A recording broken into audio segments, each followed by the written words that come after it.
Hello everyone, welcome to Tuesday. We had another down day today. It's actually only the second time that we've had two down days in a row since we hit the bottom at the end, the 23rd of March. And having said that, we're still in the same range that we've been in for a couple of weeks now. So it wasn't a very big day one way or another. Looks like the market has found some equilibrium and is trying to decide which way to go. We have plans for either direction, so we'll have to wait and see.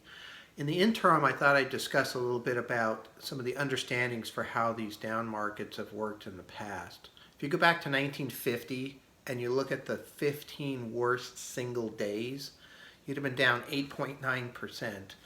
If you would have just hung in there for a year, you would have been up 24.1% a year later.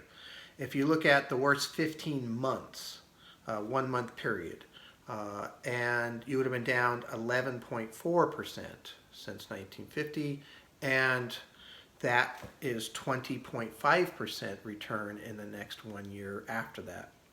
If you look at the worst 3 months, you'd have been down at 20.8%. You still would have been up 23% a year later. And so this is why we kind of have to buy and hold and stick in there. Doesn't mean we just have to sit there and look at it. I mean, we're quite a bit ahead of the market right now because some of the changes we've made. You can make some maneuvers, especially in this environment where I think things are actually a little bit clearer as far as that goes. But I do think it's important to have some understanding of how the market works. It maybe gives some calmness and understanding of what you should do when things like this do happen. Certainly helps me. And so I want to thank everybody very much for watching again today, and I really look forward to talking to you again tomorrow. Thank you.